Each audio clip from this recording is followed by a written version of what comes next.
আপনারা দেখছেন news perfect India. আজকের বিশেষ প্রতিবেদন।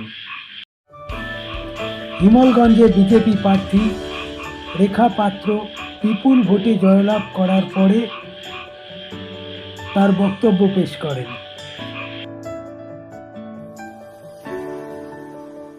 তারপর আবার লোকসভা নির্বাচনে পরাজয়, তারপর বিধানসভা নির্বাচনে সন্দেশখালী হয়, হিমালগঞ্জ থেকে লড়াই করে জয়লাভ। কেমন লাগছে? আমি বসিরহাট লোকসভা থেকে কখনোই হারিনি, কখনোই পরাজয় স্বীকার করিনি। আর যদি পরাজয় স্বীকার করতাম আমি ময়দান থেকে পালিয়ে যেতাম। আমি পালিয়ে যাই, আমি জানতাম যে আমি বসিরহাট লোকসভা কেন্দ্র থেকে আমি বিজেপি প্রার্থী, আমি জিতেছি। এটা যে যাই বলুক, তৃণমূলের অনেক চাঙ্গপাঙ্গ আছে, তারা বলবেন, কিন্তু আমার কারোর কথা আমার বেশ আমি কান দেই না। আপনারা ভালো করে জানেন, যদি কান নিতাম অনেক কিছুই হতো। আমি কান দেই না। আমি একটা জিনিসকে বিশ্বাস করি, নিজের চোখ আর নিজের কানে শোনাটা। তাই আমি জিতে আছি। এটা তৃণমূল সরকার যতই চক্রান্ত করুক, আবার আমরা হিঙ্গলগঞ্জ বিধানসভা জিতেছি। এটা একসাথে দুটো লোকসভা জেতার আনন্দে একটা পার্টি, আর হিঙ্গলগঞ্জ বিধানসভা জেতার একটা পার্টি, এবং সাথে সাথে আমার সন্দেশখালীর একটা বিধানসভা জেতা পার্টি। এটা একসাথে আমরা হিঙ্গলগঞ্জ সন্দেশখালী মিলে একসাথে একটা মানে আনন্দ করে একটা উল্লাস করবো আমরা। হিঙ্গলগঞ্জে প্রথম কাজ কি হবে? হিঙ্গলগঞ্জের প্রথম কাজ হবে রেল লাইন। কেননা রেল লাইনটা আমাদের মূল উদ্দেশ্য। রেল লাইনের সাথে সাথে রাস্তা এবং ব্রিজ, এই দুটো জিনিস আমাদের চলে আসছে। তারপরে শুদ্ধ পানীয় জল, সুস্থ পানীয় জলের সাথে সাথে স্বাস্থ্য, শিক্ষা, এবং আমাদের যে নদী বাঁধের যে দেখেছেন আপনারা, কংক্রিট বাঁধ হওয়ার কথা ছিল, হয়নি। সেই কংক্রিট বাঁধ এবং এখানে শিল্প ব্যবস্থা, যাতে মানুষ যাতে তামিলনাড়ু, ব্যাঙ্গালোরে পরিযায়ী শ্রমিক হয়ে না যেতে পারে, এখানে শিল্প হয়। এখানে একটা কথা বলুন, যেখানে অনেক জায়গায় দেখা যাচ্ছে গন্ডগোল, আপনারাই বলেছিলেন, প্রধানমন্ত্রীও বলেছে, সবাই বলেছে যে জেতার পরে কোনো গন্ডগোল হবে না, কিন্তু দেখা যাচ্ছে অনেক জায়গায় গন্ডগোল হচ্ছে। আপনি কি বলবেন? দেখুন, গত 15 বছর ধরে যেটা আপনি দিয়েছেন সেটা তো অবশ্যই ফিরে পাবেন। সেটা পুরোটাই না পান, কিঞ্চিত পরিমাণে তো ফিরে পাবেন।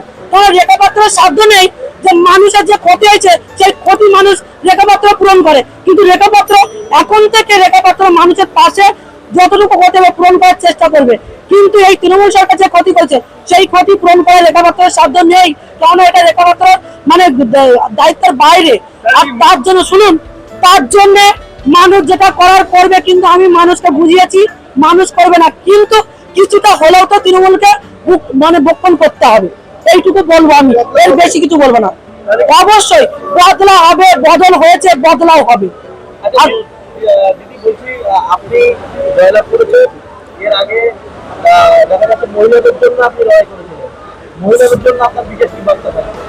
দেখুন, মহিলাদের জন্য আমি একটাই কথা বলবো, যে আমি একা মহিলা নই। এই পশ্চিমবঙ্গে আমি একা মহিলা নই, কিংবা মমতা বন্দ্যোপাধ্যায় একা মহিলা নন। যে মহিলা মুখ্যমন্ত্রী হয়েও আজকে আমাদের ভোট দিয়ে একজন মহিলা মুখ্যমন্ত্রী বানিয়ে, তার থেকে আমরা কোনো রকম কোনো পরিষেবা পেলাম না, এবং আমাদের সাথ পেলাম না সেই মুখ্যমন্ত্রী। কিন্তু আমি বলবো, এই মুখ্যমন্ত্রী আলাদা একটা প্ল্যাটফর্ম থেকে উঠে এসেছিলেন, এই জন্য বিশেষ এক সম্প্রদায়কে বিশ্বাস করেছিলেন। আমি প্রত্যেকটা সম্প্রদায়কে বিশ্বাস করি। যেমন আমি আমার সনাতন হিন্দু ধর্মকে বিশ্বাস করি, তেমন আমি মুসলিম ধর্ম, জৈন, খ্রিস্টান প্রত্যেকটা ধর্মকে বিশ্বাস করি। কারণ মানুষ ধর্ম বড় ধর্ম, মানুষ যেটা করে সেটাই সব থেকে শেষ কথা হয়। এখানে মানুষ ছাড়া অন্য কিছু হয় না। আর যেটা বলছেন মা বোনদের জন্য, আমি এখনো বলবো যে আমাদের বিজেপি সরকার এসেছে বলে যে আপনাদের সাথে আমরা ব্যবহার করবো কি খারাপ ব্যবহার করতে না।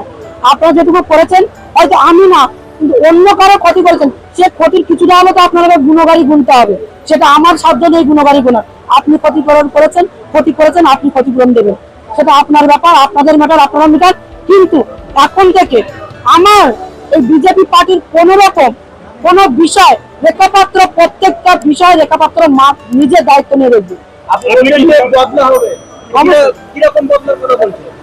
বদলাতে হবে। তৃণমূল সরকার ঘরের থেকে মেয়েদেরকে তুলে নিয়ে গেছে, বাইক তুলে নিয়ে গেছে, পিঠে বানাতে নিয়ে গেছে, ঘরের মা বোনদের সুন্দরী দেখে পার্টি অফিসে আটকে রেখেছে। বদলা হবে না? বদল হয়েছে, বদলা হবে। সম্মানের বদলে সব সম্মান, তাদেরও সম্মান, ঘরের সম্মান, তাদের ঘরের পুরুষ মানুষ যেসব পুরুষ মানুষ নিয়ে গেছিল তাদেরকেও রাস্তাঘাটে পেলে সেই মা বোনেরা অসম্মান করবে। আর তার জন্য আমি পুরো সম্মান দিই, কিন্তু মহিলাদের পাশে আমরা আছি। সে যদি তৃণমূলের বড় বড় নেতার ঘরে হয় না কেন, আমরা সেই মহিলার পাশে আছি, কারণ মহিলাদের সম্মান হাটে বাজারে কিনতে পাওয়া যায়।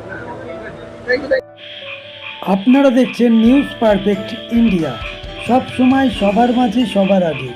আর এই ধরনের সমস্ত রকম খবরের জন্য এখনই আমাদের চ্যানেলটিকে সাবস্ক্রাইব করুন এবং আমাদের সাথে যুক্ত থাকুন আর দেখতে থাকুন নিউজ পারফেক্ট ইন্ডিয়া।